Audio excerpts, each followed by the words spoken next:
புகழனைத்தும் அல்லாஹ் ஒருவனை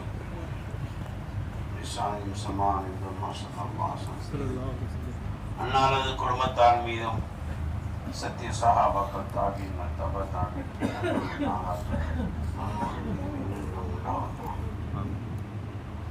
அல்லாஹ்வுடைய நல்லடியார்களே, சிறந்த ஒரு நல்ல பயானை கேட்கிறோம்.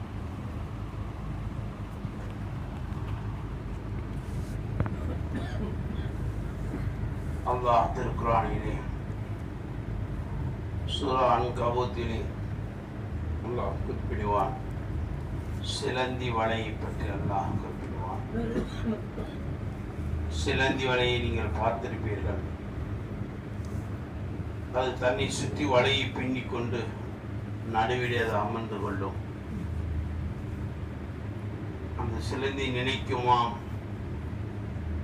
நான் ஒரு பெரிய பாதுகாப்பிலே, பெரிய கோட்டையிலே நான் நடுவிலே அமர்ந்திருக்கின்றேன். என்னை அழிப்பதற்கு யாரும் இல்லை.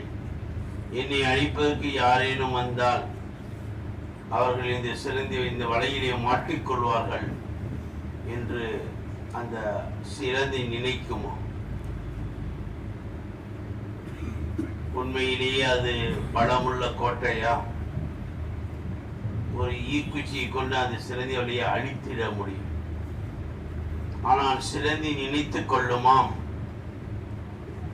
தான் பின்னிய அந்த வலையிலே தான் நடுவிலே இருந்து கொண்டு சுற்றி இருக்கக்கூடிய அந்த வலையிலே ஏதேனும் பூச்சிகள் வந்து மாட்டிக்கொண்டால் அது எனக்கு இரையாகவும் அமையும், நான் பாதுகாப்பாகவும் இருந்து கொள்வேன் என்று அந்த சிலந்தி நினைக்குமாம். அல்லாஹ் இந்த உதாரணத்தை சொல்லிவிட்டு சொல்லுவான், இது மடையர்களுக்கு உள்ள ஒரு உதாரணம். அல்லாஹ் இதை சொல்லிவிட்டு இது யாருக்கு உதாரணமாக அல்லாஹ் சொல்லுகின்றான் என்று சொன்னால், இது மடையர்களுக்கு உதாரணமாக அல்லாஹ் அதை சொல்லுவான்.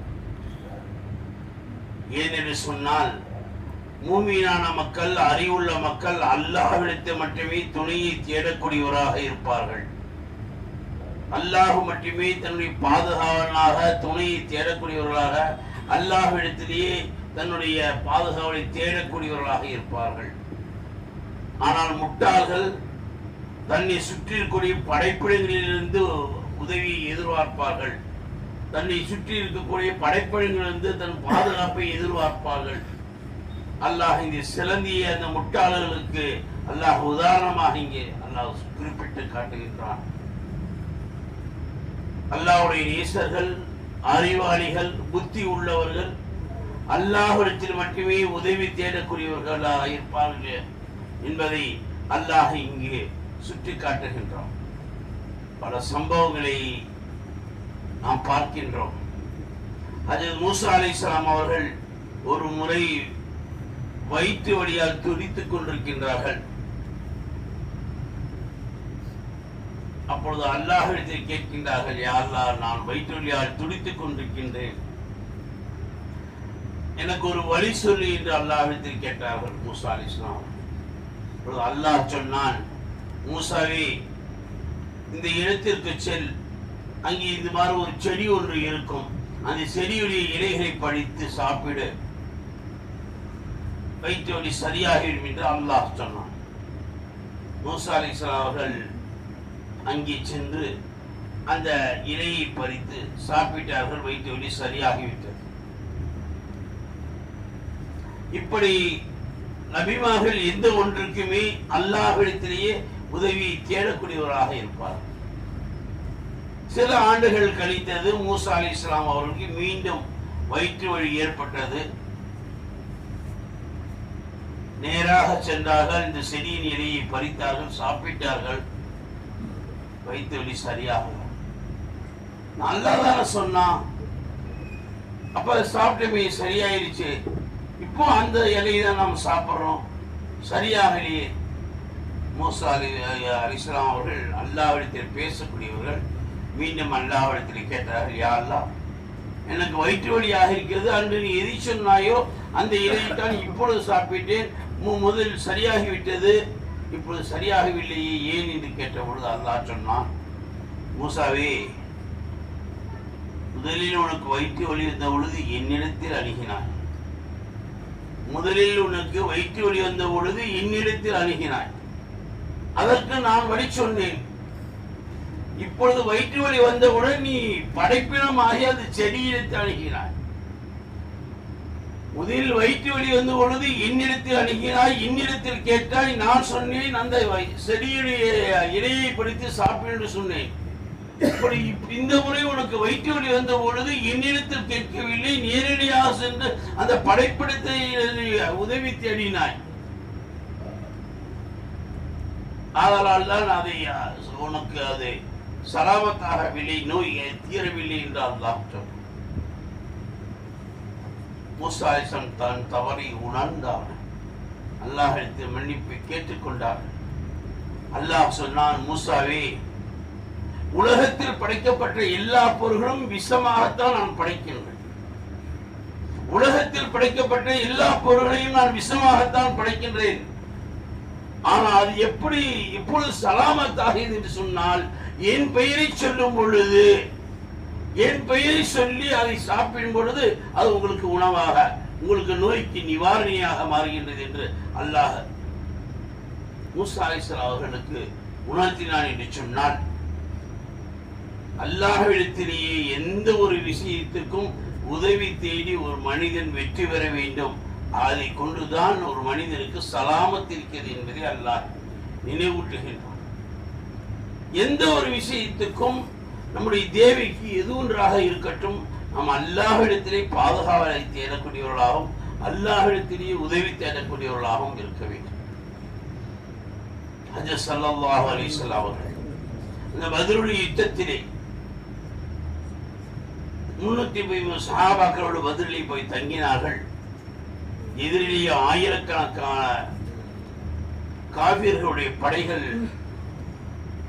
அவர்கள் ஆயுதங்களோடு வாகனங்களோடு அவர்கள் இங்கே வந்து தங்கியிருக்கின்றார்கள். நபி ஸல்லல்லாஹு அலைஹி அவர்களும் தன்னுடைய சஹாபாக்களோடு எந்த ஆயுதம் இல்லாமல் நிராயுதபாணிகளாக அங்கே போய் நபி ஸல்லல்லாஹு அலைஹி வஸல்லம் எதிரிகளுடைய வலிமையை பார்த்துவிட்டு அல்லாஹ்விடத்திலே சுஜூதிலே விழுந்தார்கள். இந்த அல்லாஹ்விடத்தில் கேட்டார்கள், யா அல்லாஹ், எதிரிகளோ மிக அதிக எண்ணிக்கை உடையவர்களாகவும் ஆயுதங்களை உடையவர்களாகவும் குதிரை யானை போன்ற வஸ்துக்களோடு வந்து சண்டையிடக்கூடியவர்களாக தயார் நிலையில் வந்திருக்கின்றார்கள். நாங்களோ நிராயுதபாணிகளாக இருக்கின்றோம். எங்களுக்கு உன் உதவி இல்லாமல் எங்களுக்கு வெற்றி கிடைக்காது. எங்களுக்கு நீ உதவி செய் என்பதாக நபி ஸல்லல்லாஹு அலைஹி அவர்கள் சுஜூதிலே அல்லாஹ்விடத்திலே உதவி தேடினார். கேட்டுக்கொண்டே இருந்தார்கள். அல்லாஹ்விடத்திலிருந்து பதில் வரும் வரை சுஜூதிலே கேட்டுக்கொண்டிருந்தார்.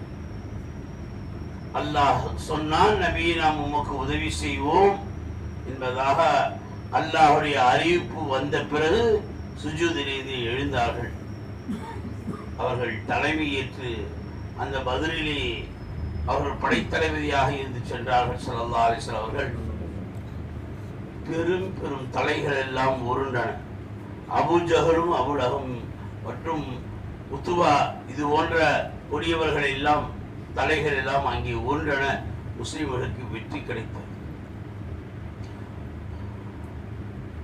நாம் பாடம் பெற வேண்டிய விஷயங்கள் ஸல்லல்லாஹு அலைஹி வஸல்லம் இது எல்லாம் நம்முடைய ஒரு பாடங்களாக நமக்கு ஒரு வழிமுறையாகவே கற்றுக் கொடுத்திருக்கின்றார்கள். உனக்கு எந்த ஒரு சூழ்நிலை வந்தாலும், சோதனைகள் வந்தாலும், உனக்கு கஷ்டங்கள் வந்தாலும், முதலில் நீ உதவி தேட வேண்டியது அல்லாஹ்விடத்தில் மட்டும்தான். அவனிடத்தில் உதவி தேடிவிட்டு நீ செல். அல்லாஹ்விடத்திலிருந்து உனக்கு உதவி கிடைக்கும் என்பதை நமக்கு தன்னுடைய வழிகாட்டுதலில் நமக்கு ஸல்லல்லாஹு அலைஹி வஸல்லம் வழிகாட்டியிருக்கிறார். ஒரு பாதுகாப்பு ஒரு யுத்தத்திற்காக சென்று விட்ட ஸல்லல்லாஹு அலைஹி வஸல்லம் தங்களுடைய சஹாபாக்களோடு மதீனாவுக்கு திரும்பிக் கொண்டிருக்கின்றார்கள். பொதுவாக யுத்தத்துடைய ஒரு நிலை, கடை யாரேனும் இதையும் பொருள் விட்டு சென்றிருந்தால் அதை எடுத்துச் செல்வதற்காக ஒரு கடைசி நபரை ஒரு நபரை நியமித்திருப்பார்கள். எல்லோரும் அந்த படையோடு ஸல்லல்லாஹு எல்லா படைகளும் மதீனா நோக்கி சென்று விட்டன. அங்கு படிக்கப்பட்டிருந்த நபர் மட்டும் அங்கே யாரையும் இதையும் பொருள் விட்டு சென்றிருக்கின்றார் என்று அவர்கள் சரிவார்த்து தேடிக்கொண்டிருக்கும் பொழுது அன்னை ஆயிஷா அவருடைய பல்லக்கு மட்டும் இருந்தது. அன்னை ஆயிஷா அவர்கள் இங்கே இருக்கின்றார் என்பதை அந்த சஹாபா உறுதி செய்து கொண்டு அவர்கள் வருமுறை காத்திருந்தார்கள். அவர் தங்களுடைய சுயதேவிக்காக வெளியே சென்றவர்கள் வந்து பார்த்தால் எல்லோரும் சென்று விட்டார்கள். அண்ணா ஆயிஷா அவர்கள் பல்லக்கில் உள்ளே அமர்ந்து கொண்டார்கள். கோசா முறையிலே அதை திரும்பி சென்றவர்கள் திரும்பி சென்றார்கள். அந்த சஹாபி அதை வழிநடத்தி சென்றார்கள். இந்த விஷயம் மதீனாவுக்கு தெரிந்தவுடன் அந்த முனாஃபிக்குகள் இந்த விஷயத்தை அந்த சஹாபியோடு அந்த ஆயிஷா அவர்களை கதை கட்டி விட்டு விட்டார். அபாண்டமாக பரிசுமத்தி விட்டார்கள். அந்த சஹாபிக்கும் ஆயிஷா அவர்களுக்கும் இடையிலே ஏதோ தொடர்பு இருப்பதாகவும் கள்ள தொடர்பு இருப்பதாகவும் நபியுடைய குடும்பத்திலே இப்படி உடைய நிலை என்று அவர்கள் கதை கட்டி இந்த மதீனா முழுவதும் ஒரு கேவலமான ஒரு நிலையை, ஒரு சங்கட்டமான ஒரு சூழ்நிலையை அந்த முனாஃபிகள் பரவி விட்டார்கள்.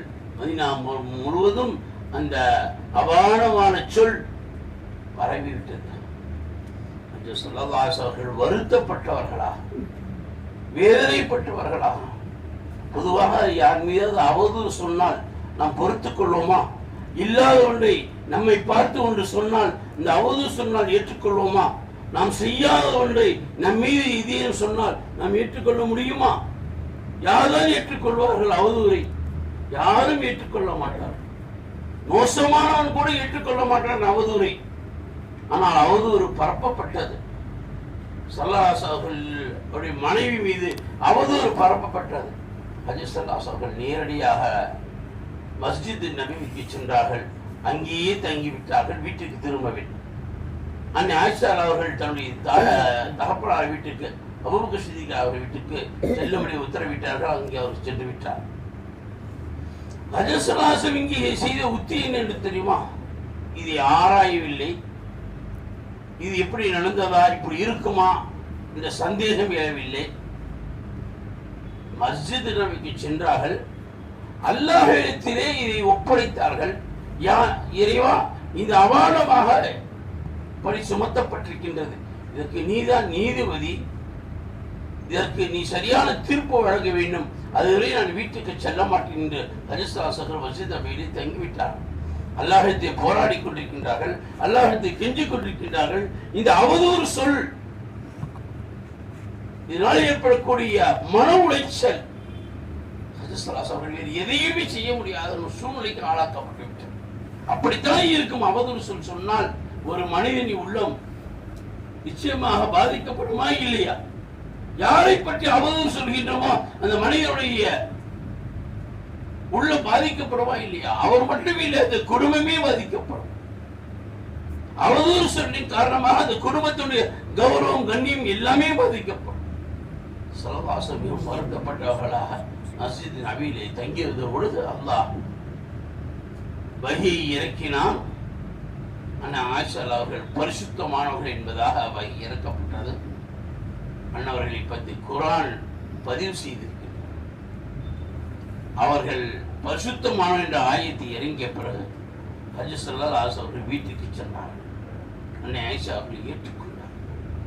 இப்படி பெரும் பழிக்கும் கூட எவ்வளவு பெரிய அபானமான பழி நபி ஸல்லல்லாஹு அலைஹி வஸல்லம் மீது ஏற்பட்டது. அந்த பழியும் கூட ஸல்லல்லாஹு அலைஹி வஸல்லம் அவர்கள் கையாண்ட விதம் அல்லாஹ்விடத்தில் மட்டும்தான்.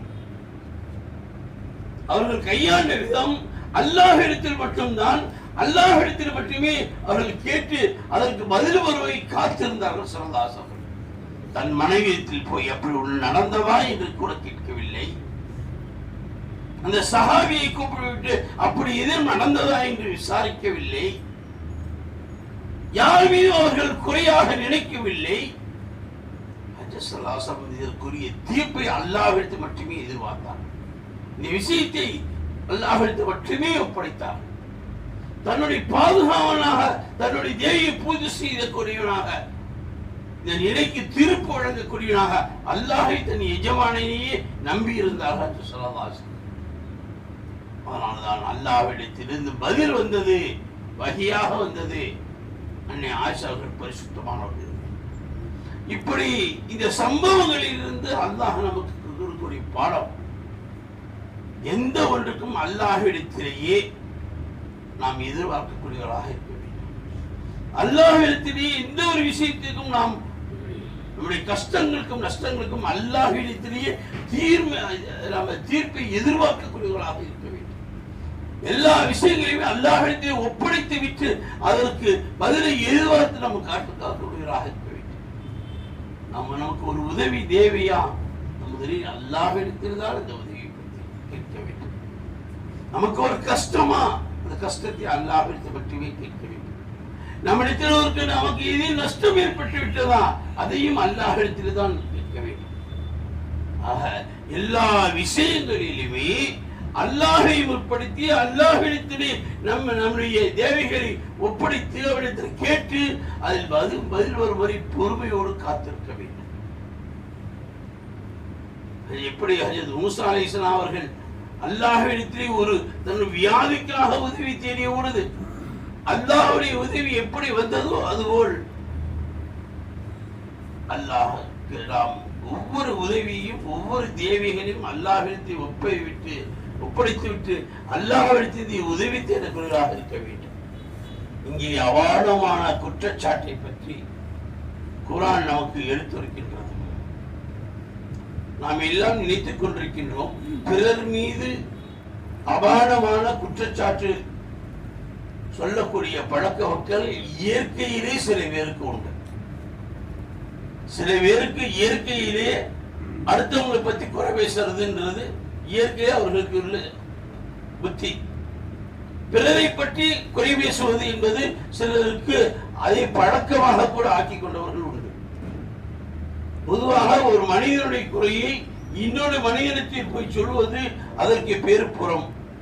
ஒரு மனிதனத்தில் குறையை அந்த குறையை அப்படியே இன்னொரு மனிதனத்தில், அந்த மனிதன் இல்லாத இடத்தில் வேறொரு மனிதனத்தில் அந்த மனிதனை பற்றி எடுத்துச் சொல்வது புறம் பேசுதல்.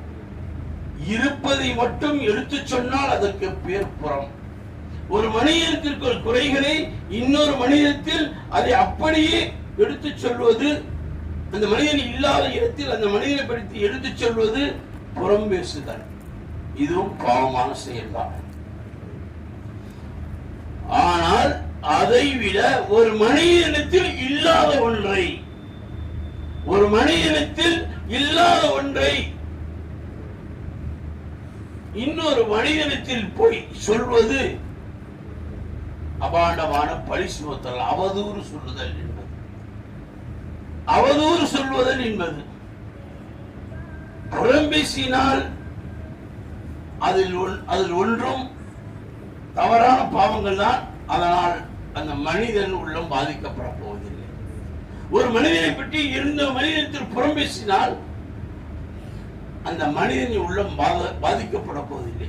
ஆனால் ஒரு மனிதனை பற்றி அந்த மனிதனுக்கு இல்லாத ஒன்றை அடுத்தவர்களிடத்தில் போய் நாம் இல்லாத ஒன்றை சொன்னால், அவதூறாக பேசினால் அது மிகப்பெரிய குற்றம் கூட, மிகப்பெரிய பாவம் கூட.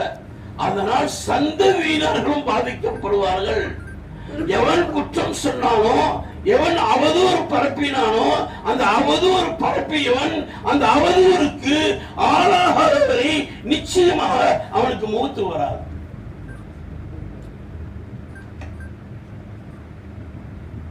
மற்றவர்களை பற்றி அவதூறு சொல்வதில் நம்மை நாமே பாதுகாத்துக் கொள்ள வேண்டும். ஆனால் சில மனிதர்களுக்கு இது பழக்கமாக ஆகிவிடுகின்றது. ஒருவரை பற்றி ஒருத்தர் திருடவில்லை என்று சொல்லித்துக் கொள்ளுங்கள், ஆனால் இவர்தான் திருடினார் என்று ஒரு பழியை போட்டால்,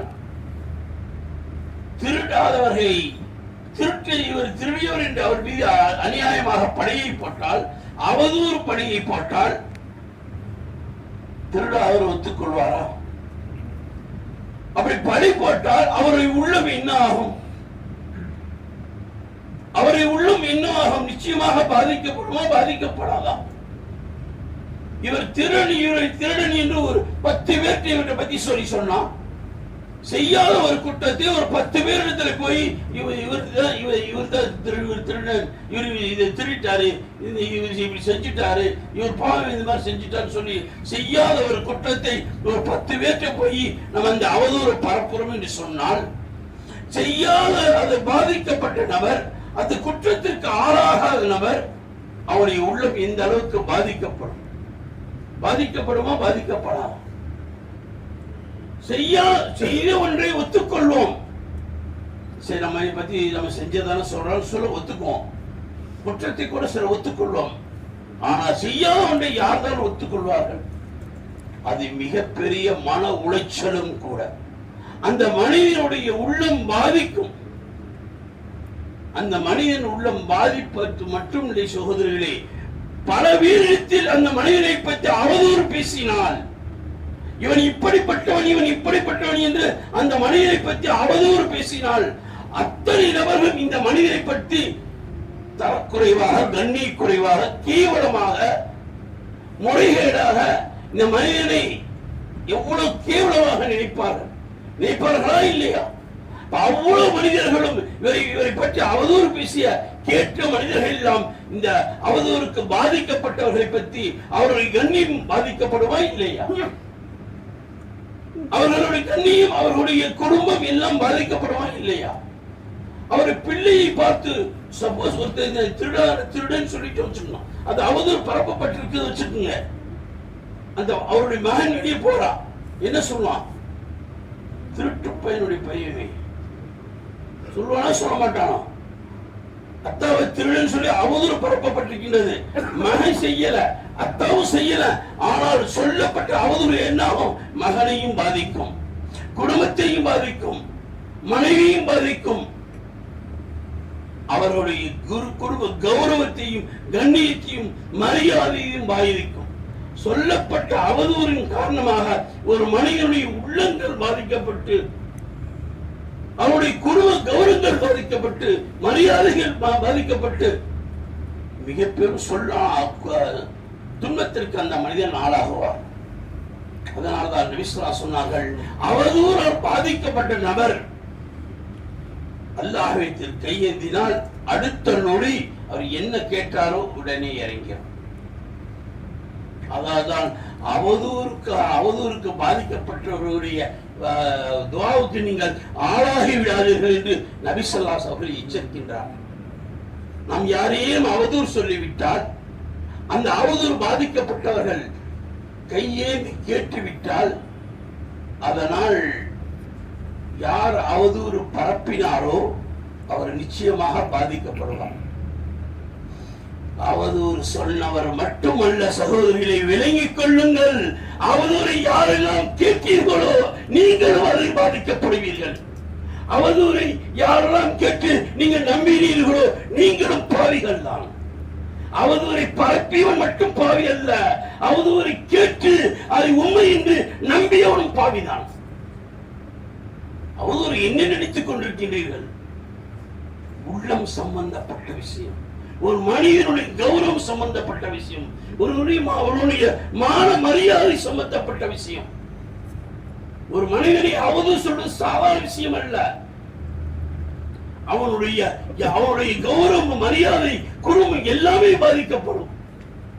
அதனால்தான் நபி ஸல்லல்லாஹு அலைஹி வஸல்லம் சொன்னார்கள், அவதூறால் பாதிக்கப்பட்டவன் கையேந்தி கேட்டால் திரை இல்லை, கேட்டவுடன் அந்த துஆ கபூலாகும் என்று சொன்னார்கள் நபி ஸல்லல்லாஹு அலைஹி வஸல்லம். அதனால்தான் சகோதரர்களே, ஒன்றை நினைவில் வைத்துக் கொள்ளுங்கள், ஐ விட்னஸ், கண்ணால் பார்ப்பது மட்டும்தான் உண்மை. நீங்கள் கண்ணால் பார்த்தால், யாரேனும் உங்களுக்கு எதையாவது சொல்ல வந்தால், கண்ணால் நீங்கள் அதை பார்த்தால், ஊர்ஜிதமாக பார்த்தால் நம்புங்கள். இல்லை என்றால் செவி வழியாக கேட்கப்படுவது, வாய் வழியாக சொல்வது, செவி வழியாக கேட்பது, அது உண்மையாகாத சகோதரர்கள். ஒருவனை பற்றி அபாண்டம் சொல்லலாம், ஒருவனை பற்றி பொய் சொல்லலாம். கண்ணால் ஒரு மனிதன் செய்வதை பார்த்தால் மட்டும்தான் இவன் தவறு செய்தவன் என்று நாம் நம்ப முடியும். யாரேனும் சொன்னால், மற்றவர்களை பற்றி யாரையும் நம்மிடத்தில் வந்து எதையும் சொன்னால் உங்கள் கண்ணால் பார்த்தால் மட்டும் நம்புங்கள், இல்லை என்றால் நம்பாதீர்கள். சொன்னவன் அயோக்கியன், சொன்னவன் அவன் மிகப்பெரிய பாவி. அத்தகைய பாவியை நீங்கள் அனுமதிக்காதீர்கள், உங்களோடு சேரக்கூட விடாதீர்கள். அவதூறு பரப்பவன் உங்களையும் சேர்த்து பரப்புவான். அடுத்தவரை உன்னிடத்தில் அவதூறு சொல்ல வந்தவன் உன்னையும் அடுத்தவரிடத்தில் போய் அவதூறு சொல்வான். அவருடைய வேலையே அவதூறு தான். அடுத்தவர்களிடத்தில் அவதூறு பேசக்கூடியவன் பிறரிடத்தில் உன்னை பற்றியும் ஆமா ஆமான்னு கேட்டீங்கன்னா உன்னை பற்றி அவதூறு சொல்வான் அடுத்தவன் போய். சகோதரர்களே, அவதூறு சொல்லவன் அவனுடைய முடிவு கேவலமாக அமையும். ஹஜ்ஜத்துக்கு ஒரு விஷயத்தை சொன்னாங்க.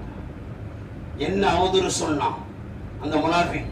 ஸல்லல்லாஹு அலைஹி வஸல்லம் என்ன அவதூறு சொன்னான்? வாரிசு இல்லாதவன் சொல்லி அவதூறு சொன்னான்.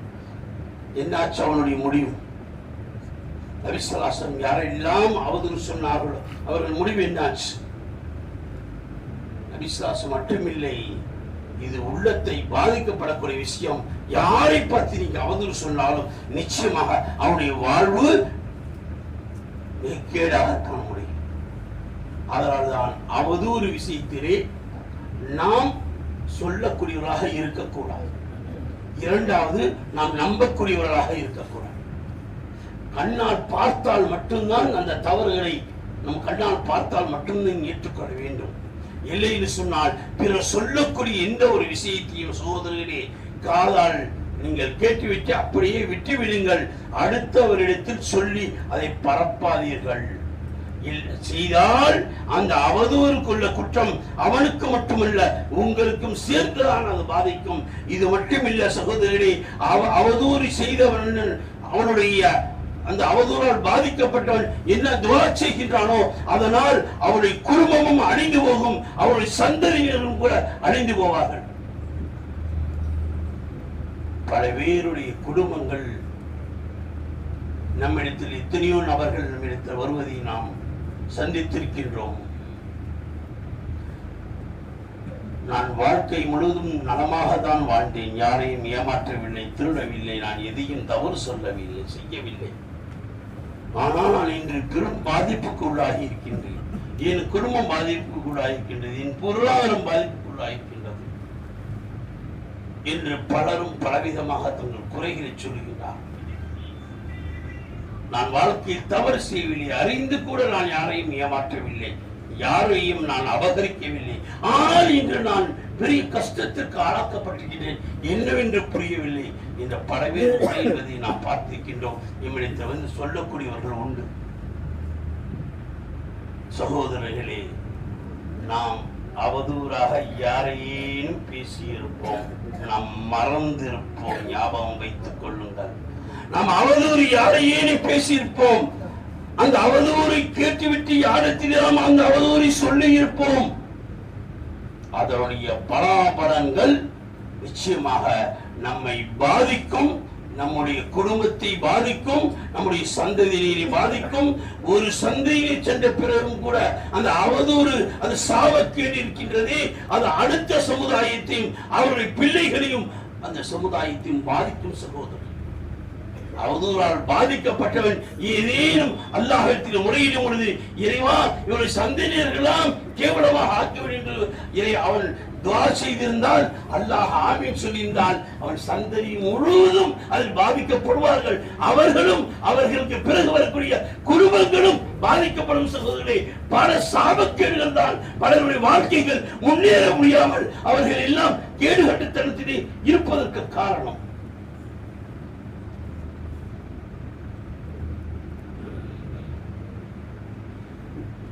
நாம் இது போன்ற அவதூறுகளிலிருந்து நம்முடைய நாவல்களை பாதுகாத்துக் கொள்ள வேண்டும். நாம் யாரையேனும் அவதூறு சொல்லி இருந்தால், நாம் யாரையேனும் அவதூறு நம்முடைய நாவால் சொல்லி இருந்தால், அவதூறு யாரேனும் சொன்னதை நாம் யாரிடத்து பிறகு எத்தி வைத்திருந்தால், சகோதரர்களே, அவர்கள் ஹயாத்தோடு இருந்தால் அவர்கள் கரைகளை பிடித்து மன்னிப்பு கேட்குங்கள்.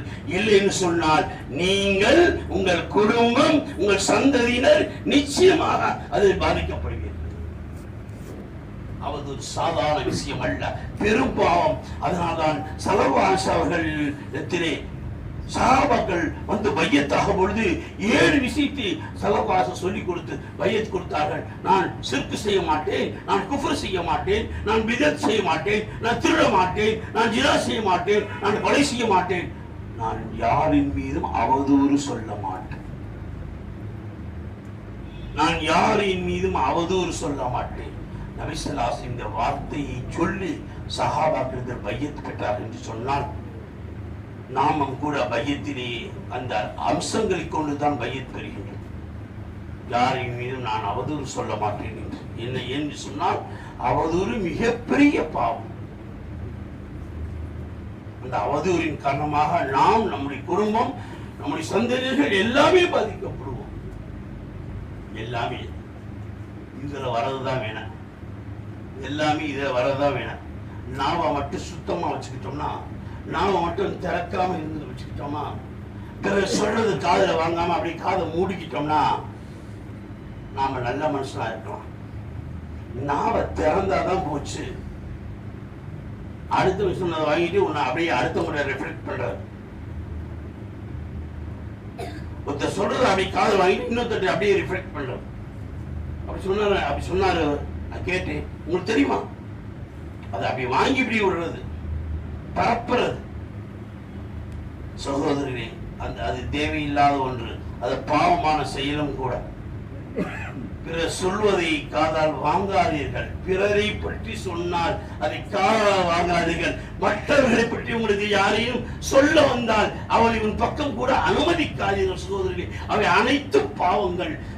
வரக்கூடியவன் பிறரை பற்றி சொன்னால் உன்னை பற்றியும் மற்றவர்களிடத்தில் போய் சொல்வான். அந்த மூதேவி உன் பக்கத்தில் அண்ட வைக்காதீர்கள். சகோதரர்கள், ஏன் அவன் சொல்வதை கேட்டுவிட்டு நீங்கள் அடுத்தவனிடத்தில் போய் சொல்லுவீர்கள்? இதுதானே உங்களுடைய வேலை. சும்மா இருக்குமா நம்ம நம்சு? கேட்டதை போய் அடுத்தவங்க போய் சொல்லுவோம். பிறரை பற்றி உங்களுக்கு குறை சொல்லக்கூடியவர்கள் யாரையும் உங்களுக்கு வந்தால் உங்கள் காதுகளை மூடிக்கொள்ளுங்கள். நீங்கள் உங்கள் நாவால் யாரையும் குறை சொல்லாதீர்கள், யாரின் மீதும் நீங்கள் அவதூறு சொல்லாதீர்கள். பிறர் உங்களுக்கு சொல்வதை நீங்கள் காதால் கேட்காதீர்கள். இதை இரண்டும் நீங்கள் கடைபிடித்தால் பெரும் பாவங்களிலிருந்து நீங்கள் தப்பித்துக் கொள்வீர்கள். சகோதரர்களே, உங்களுடைய குடும்பமும் சலாமத்தாக இருக்கும். இல்லை என்று சொன்னால் நீங்கள் பிறர் சொல்வதை கேட்டுவிட்டு பிறர் மனதை புண்படும்படியாக நம்ம அவதூறை பரப்பினால், பிறரை குற்றம் சொன்னால், அவர் உள்ளம் பாதித்தால் நிச்சயம் நாம் பாதிப்போம், நம் குடும்பம் பாதிக்கும். இது சாதாரண பாவம் இல்ல, மிகவும் கடுமையான பாவம். அவதூறு சொல்லக்கூடியவர்களை நன்றாக பிறரை பற்றி உங்களுக்கு சொல்ல வந்தால் தயவு செய்து உங்களுக்கு எச்சரிக்கின்றேன், அவர்கள் உங்கள் பக்கத்தில் அனுமதிக்காதீர்கள். உங்களை பற்றியும் பிறரிடத்தில் கண்டிப்பாக சொல்லுவான். அந்த துரோகி உங்களோடு அனுமதிக்காதீர்கள். உங்கள் உள்ளத்தையும் கெடுத்து நாசமாக்கிடுவான். உங்கள் ஈமானையும் அழித்து விட்டு சென்று விடுவான். உங்கள் ஈமானம் போய்விடும். சகோதரர்களே, அந்த துரோகியினால் உங்கள் கல்வியில் இருக்கிற ஈமானம் சென்று விடும். பாவங்களினால் தான் ஈமான் பலகீனமாகின்றது, இறை நம்பிக்கை பாதிக்கப்படுகின்றது. நான் பேசுவது சாதாரண விஷயமாக நினைத்துக் கொள்ளாதீர்கள். ஏதோ காதை வாங்கிட்டு நீங்க வாட்டுக்கு இருக்காதீங்க. இது பெரும் பாவம், இது பெரும் பாவம். இந்த பெரும் பாவத்திலிருந்து தவிர்த்து வாழ்வது மிக எச்சரிக்கையாக இருக்க வேண்டும். காதை பிறர் வந்து நம்ம பேசும் பொழுது பிறரை பற்றி பேசினால் காதை மூடிக்கொள்ள வேண்டும். நாம் யாரை பற்றியும் பிறரை குறை சொல்லும்படியாக பிறரை பற்றி பேசக்கூடாது. இந்த ரெண்டையும் ஆஃப் பண்ணிட்டோம்னா நம்ம சாலிகான மனிதனாக அமல் செஞ்சுட்டு அல்லாஹ்வுக்கு பொருத்தமான மனிதனாக போயிடும். நாம் உங்களுக்கு நசீர் செய்யவே விரும்புகின்றோம், உங்களை திருத்தவே விரும்புகின்றோம், உங்களை நல்லவர்களாக ஆக்க வேண்டுமே என்று விரும்புகின்றோம்.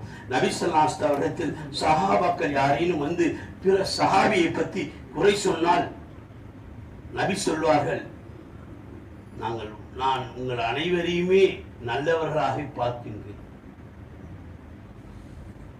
நபி ஸல்லல்லாஹு அலைஹி வஸல்லம் ஒரு சஹாபி இன்னொரு சஹாபியை பற்றி குறை சொன்னால் நபி சொல்வார்களாம், நான் உங்கள் அனைவரையும் நான் நல்லவனாகவே பார்க்கிறேன், நல்லவர்களாகவே நான் பார்க்கிறேன். எவ்வளவு ஆழமான பேச்சு, எவ்வளவு அழுத்தமான பேச்சு, எவ்வளவு உண்மையான பேச்சு.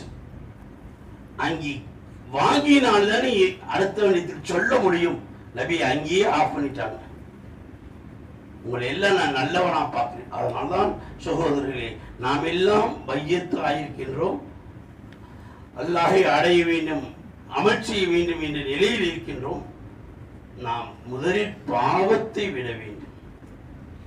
அமல் செய்வது என்பது எளிது. சைத்தான் கூட அமல் செஞ்சான், சொர்க்கம் முழுசு தொழுதான், சொர்க்கம் முழுசு தொழுதான். ஆனா கடைசி என்னன்னா லானத் செய்யப்பட்டான். அமல் செய்வது எல்லோரால் முடியும், ஆனால் பாவத்தை தவிர்ந்து வாழ்வது மிக அரிது. ஆனால் பாவத்தை தவிர்ந்து வாழ்வதிலே தான் நம்முடைய அமல்கள் எல்லாம் ஏற்றுக்கொள்ளப்படக்கூடிய அமல்கள் ஆகும். அல்லாஹ் தௌஃபீக் செய்வானாக. சொன்ன விஷயத்தை மனதில் பதிய வைத்துக் கொள்ளுங்கள். வீணாக நாம் பேசவில்லை, உங்களுக்கு அறிவுரையாக, நசியத்தாக, உங்களை பாவத்திலிருந்து உங்களை பாதுகாப்பதற்காக இந்த விஷயத்தை நாம் பேசினோம். கொஞ்சம் நேரம் ஆயிடுச்சுன்னு கூட பார்க்காதீங்க. ஏன்னா இது கடுமையான பாவம், மோசமான பாவம், மனதில் பதிய வைக்க வேண்டிய பாவம். மனதில் பதிய வைத்தால் தான் பாவத்தை, பாவம் என்பதை மனதில் பதிய வைத்தால் தான் பாவத்தை விட முடியும் வேண்டும் சொல்றார்களே. பாவத்தை, பாவம் என்பது மனதில் பதிய வைக்க வேண்டும் என்றால் பாவத்தை செய்து கொண்டே இருப்போம். அல்லாஹ்வுடைய பயமச்சம் இருக்காது. அல்லாஹ் தௌஃபீக் செய்வானாக. இந்த பாவத்தில் இருந்து தௌபா செய்யுங்க. இனிமேல் இந்த மாதிரி பாவம் இதுவரைக்கும் இருந்தால் யாரையும் ஹயாத்தை வந்து அவங்களை கைப்பிடிச்சு பாவ மன்னிப்பு கேட்டுக்குங்க. இல்லைன்னா அல்லாஹ்விடத்தில் தௌபா செய்யுங்க. இனி முதல் இதோடு பிறர் சொல்லக்கூடிய விஷயங்களை காது கொடுத்து கேட்டு அதை உண்மை என்று நம்பிக்கொண்டிருக்கின்றார்கள். ஏன்னா கண்ணில் பார்க்கிறது மட்டும்தான் உண்மை, காதால் கேட்பது அனைத்தும் பொய் தான். அதில் எல்லாமே கலந்து இருக்கும். அல்லாஹ் தௌஃபீக் செய்வானாக. நாம் இந்த பாவத்திலிருந்து நம்மை அல்லாஹ் பாதுகாப்பானாக. நாமும் உஷாராக இருக்க வேண்டும். பாவம் ஏற்படாமல் நம்மை தற்காத்து வாழ வேண்டும். இறைவா, எங்களை இந்த பாவத்திலிருந்து எங்கள் அனைவர்களை பாதுகாத்தால் புரிவாயா. எங்கள் உள்ளத்தை பாவம் ஏற்படுவதிலிருந்து பாதுகாத்துக் கொள்வாயா. எங்கள் நஃப்ஸின் தீங்கிலிருந்து எங்களை பாதுகாத்துக் கொள்வாயா. வாஹிதுன் அல்ஹம்துலில்லாஹ்.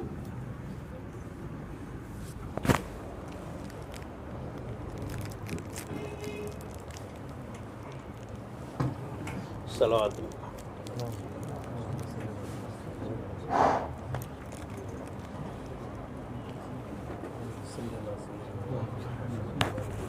அல்ஹம்துலில்லாஹ். இறங்கி வாங்க.